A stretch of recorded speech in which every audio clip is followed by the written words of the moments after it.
Welcome back to the Morgan Streetman Show. I'm Roxanne Wilder, along with Morgan, of course, the star of the show. Pat George is here, and we've got a very special guest on the phone right now, a member of the Florida House of Representatives. Mike Beltran. Well, let's bring him on. Let's have him on. You know, the legislature is currently in session, and Mike, are you there on the line with us? I'm here. Good morning. Thanks for having me. Good morning. Thanks for coming on. We're hoping to get from you a little special inside look at what's going on right now in the Florida legislature. Let's just remind folks that you are our state representative for District 57, and tell the folks what is encompassed within District 57. It's most of South and East Hillsborough County, south of 60. Okay.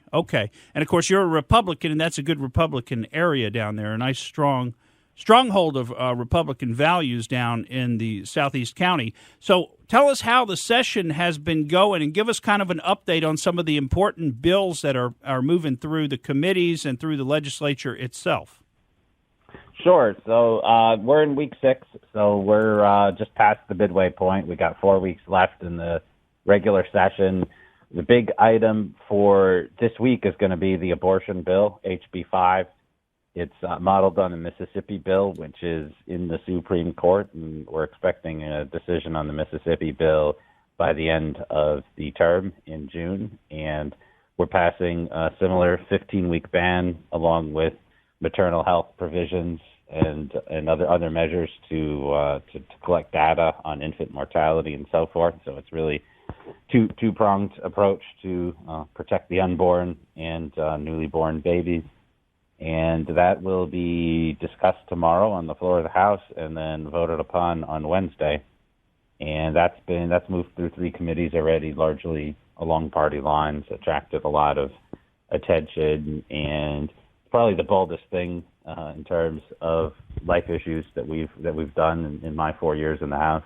So I'm proud to be part of that, and we will. I expect by the end of the day on Wednesday that we'll pass that off the floor of the House. Great. Now, you've been involved in some of those issues. Are you involved with this bill in particular?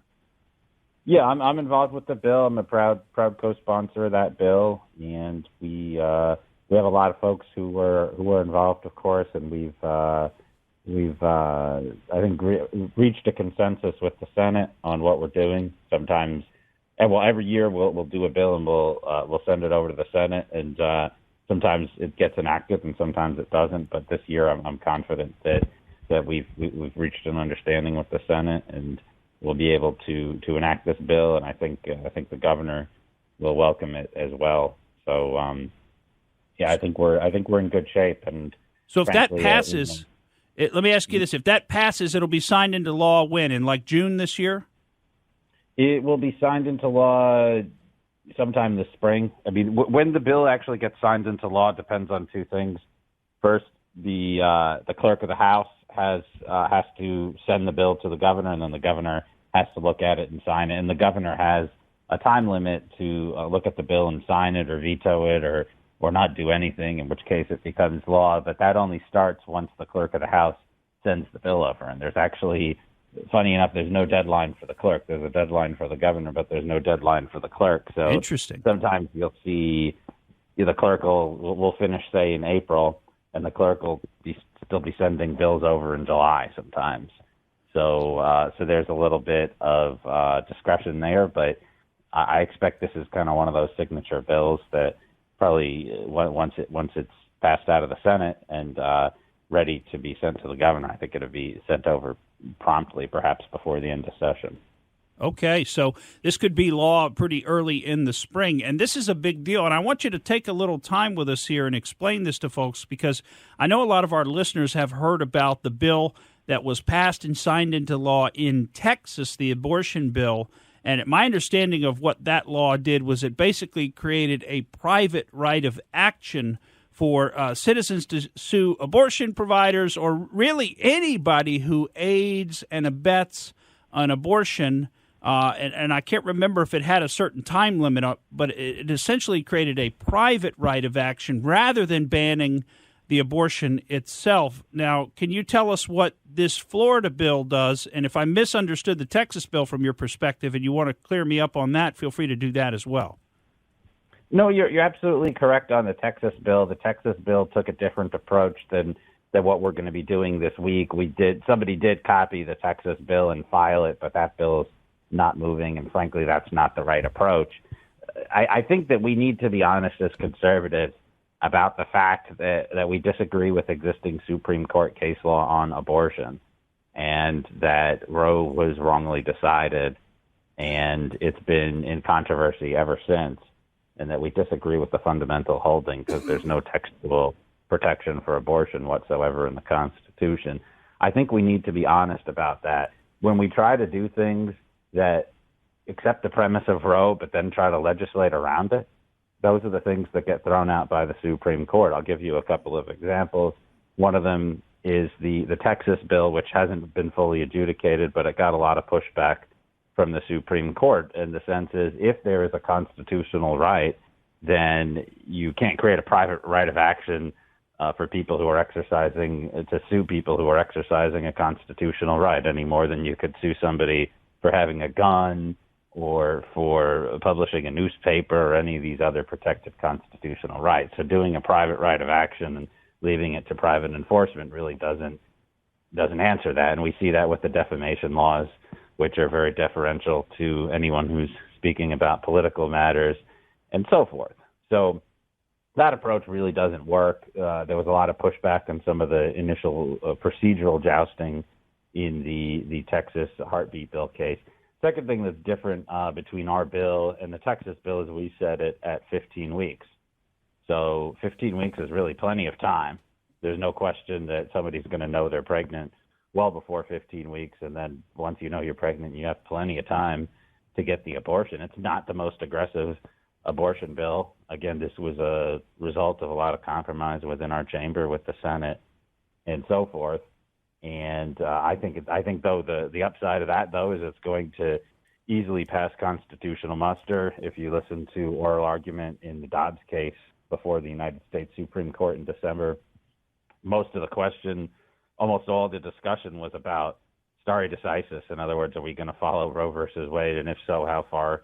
Or if not, how far can we depart from that? There was very little justification for the holdings of Roe and Casey.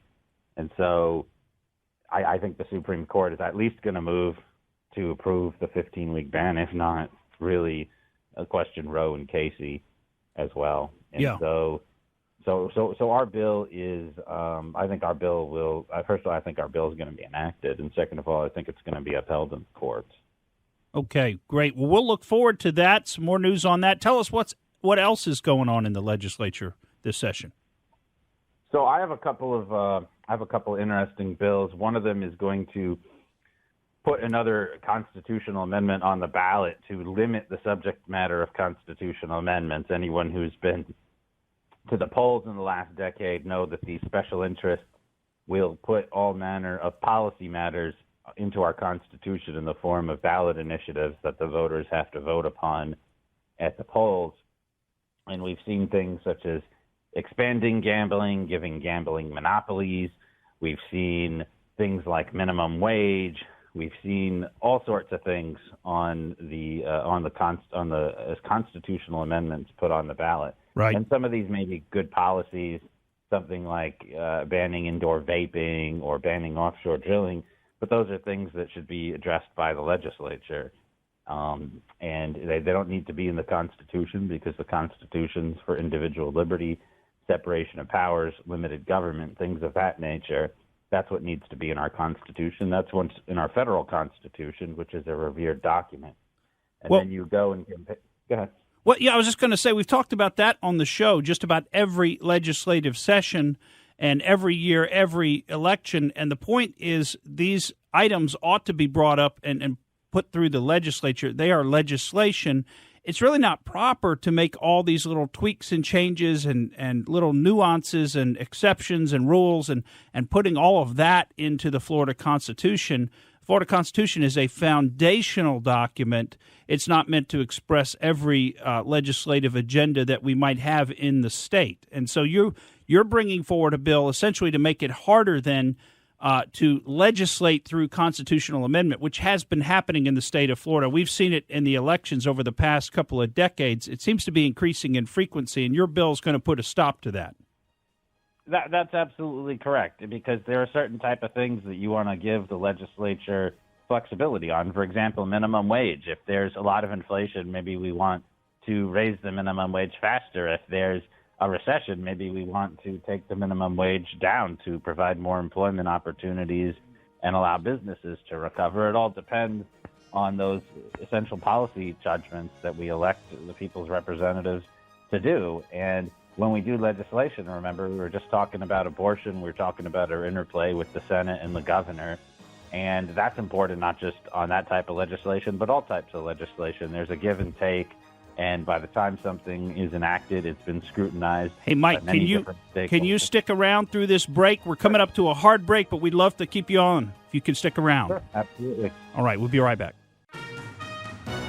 And welcome back to the Morgan Streetman Show. Getting some interesting texts during the break. And actually, one of our listeners texted me the layout of Bob Saget's hotel room. And it's amazing. And it does have a separate shower and a separate bathtub. Another listener also texted about the Roe v. Wade situation and said, don't forget that Roe v. Wade protects our privacy, this penumbral interest, the penumbra of the Constitution, kind of the surrounding aura of the Constitution, protects you against your private life from government intrusion. And so that's just a different perspective on an issue we've been discussing here. Love all the listener engagement this morning. And Roxanne, I know you had something you wanted to bring up about what Mike was talking about. Right. Well, we heard from the texter about Roe versus Wade, and we've got Mike Beltran, member of the Florida House of Representatives, on the line. And Mike, you were talking about during this legislative session, you're trying to make it so that there aren't going to be all these amendments to the Constitution, to the Florida Constitution, on the voting ballot for voters to decide. And I'm glad that you're trying to work for that, because I always vote no for those. In most instances, my inclination is to vote no. In other words, don't add more to our Florida Constitution. However, the way they're written, they always make it sound like a great idea. Why wouldn't you want this? So the writing of those bills is very confusing to me. Amendments, I should say. Yeah, that's one of the things that the Supreme Court is supposed to review. They're supposed to review the ballot language and make sure that it's not misleading or confusing. And we've seen at the county level, we also have amendments. Those have been misleading and confusing. In fact, one got thrown out by the Florida Supreme Court in Hillsborough recently. And they're supposed to review that. And at this point, that's obviously not enough protection. And so now we're saying, we have to review it, make sure it truly is a constitutional matter and not mere policy that we're putting into the Constitution, because it's very frustrating. I mean, we have a constitutional republic. We don't have direct democracy. We believe in separation of powers, and people elect us to make decisions for them. And if they don't like what's happening, then we're accountable every 2 years at the ballot box. But it doesn't make good policy when we short-circuit checks and balances and separation of powers. Okay, so that's a great bill that you're bringing forward there, and hopefully that one will pass and get that situation a little bit under control. You got anything else going on in the session worth talking about? Yeah, we have sovereign immunity, which is basically to increase the limits that people can recover if the government commits a tort against them. So, for example, we had the Marjorie Stoneman Douglas attack, pretty clear case of premises liability, if you will, given the lack of intervention by the school officials and by the sheriffs and failure to prevent the attack or to address the attack, given a number of warning signs. So, pretty good case on the merits. Obviously, horrible damages. The school board took the position that under state law they couldn't be liable for more than $300,000 in the aggregate, and 17 people were killed, and then there were about as many with serious injuries from that attack. And their position was basically everyone has to share $300,000, so you get about less than $10,000 each. Wow. For some people lost their lives, some people had serious medical conditions or very high medical bills. And that's just one example. That's not the only example where the government doesn't want to fairly compensate people, even when there's clear negligence or frankly, in that case, a little bit of recklessness. And by the way, doesn't want to and doesn't have to under the old law.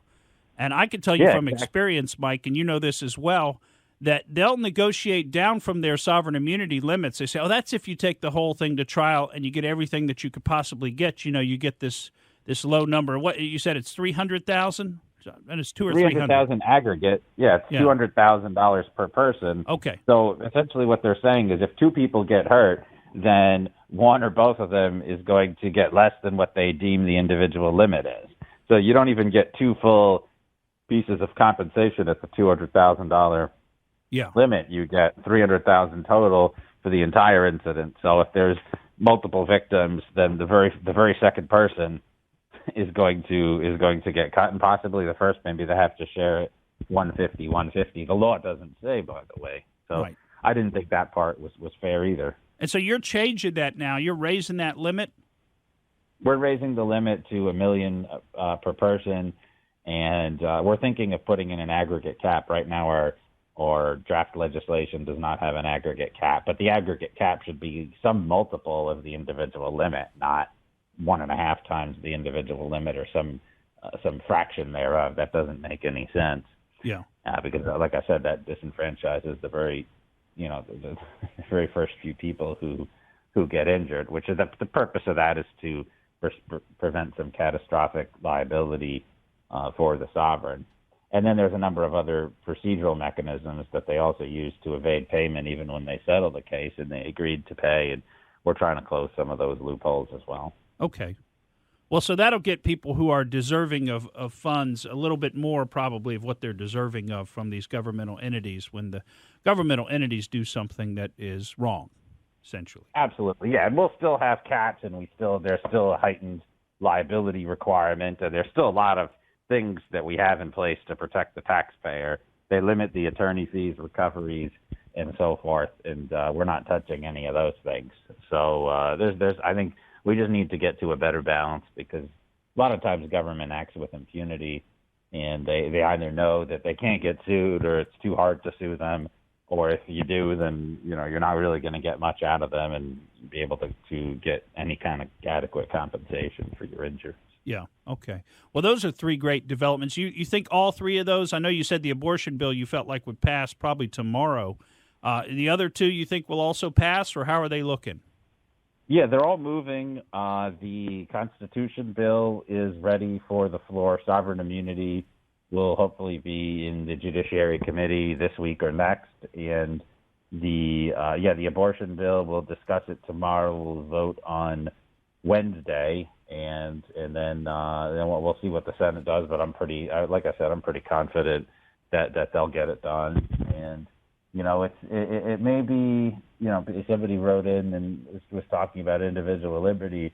This is the only individual liberty, whether discussed in the Constitution or not, that gives you an express right to kill a human life. Whether you think it's a full-blown human or not, I think it's a full-blown human. But all these other, privacy rights that we recognize, all these other individual liberties, they don't give you the right to kill anyone. So even if you recognize that privacy right, the state has a compelling state interest in protecting the unborn and also in protecting the women from a lot of the consequences of abortion. And I think that outweighs any privacy interest in this particular case. So, well, that's a great point. Now, let me ask you this. You got anything else you want to let the listeners know about that's going on in the legislature this session? Well, we got a lot of things that are moving. I also have a bill to allow school choice in sports. We've had one athletic league kind of dominate high school sports, and they don't necessarily offer all the sports that people want to play, particularly for smaller schools where they may want to have, for example, beach volleyball instead of indoor volleyball. And so a new sports league will develop, and then the FHSA will kind of squeeze them out. So we're expanding school choice to sports, also to allow homeschool and kids who go to smaller schools to join teams at larger public schools if the sports are not available at their school. So we're doing that. I think that's going to be enacted as well. The bill's definitely moving there, and we got a whole bunch of stuff. I got a update to my telephone solicitation bill. We're closing some additional loopholes for those people who call you about the warranties or the roofs or the solar and all that stuff. I've gotten hundreds of those. Yeah, we're trying to create more robust consumer protections, allow you to sue those folks, and then really clamp down on all the new practices. Because when you ban one thing, then they move to some new method of solicitation, and so it's a little bit of a cat and mouse game. But we're staying on them, and I think we're going to enact some additional protections this session. Right. Okay. Well, hey, let me throw something else at you, because this is a little of our local interest that we really won't get to cover. You remember the name Garrett James Smith? He was the guy that was arrested at the January 6th protest in Pinellas County. You remember that? I mean, I certainly know there were a lot of people in Tampa Bay who seem to have been caught up in that. Yeah. Well, yeah, there are a lot of people. I mean, there is a guy sitting right now here in the Pinellas County Jail. His name's Jeremy Brown. He's sitting in there, former Special Forces soldier who didn't even go into the Capitol, by the way. He just somehow crossed into the invisible no-go zone at the Capitol on January 6th of 2020. Well, that's why there was a protest there at the courthouse in his behalf, and I said 2020, I meant 2021. There was a protest there on his behalf, January 6th of 2022, and a guy showed up named Garrett James Smith. He was wearing all black and a ski mask, and he was acting strangely. So Sheriff Bob Gualtieri and his deputies arrested this man, found him with a homemade pipe bomb in his backpack, went and got a search warrant for his house, found other bomb-making materials at his house, found a direct action checklist that we talked about here on the show before, which was clearly something he had copied down from like a slide on an overhead or just copied someone else's copy of it. He had recently been out to Portland. The idea there being that he'd been out to train with the Antifa folks in Portland and bring that back home to the Bay Area. While he was arrested, he was being held on a little over $300,000 bond, right, until last Thursday. Last Thursday, he was released on his own recognizance. Didn't even have to put up a bond. So, I mean, here we've got a guy who had a bomb in his backpack, was acting like he was going to bomb a peaceful protest at the courthouse, and he's let out on his own recognizance after having a bond of $300,000. Then we've got a guy who didn't even go into the U.S. Capitol, and he's still being held in jail, no bond.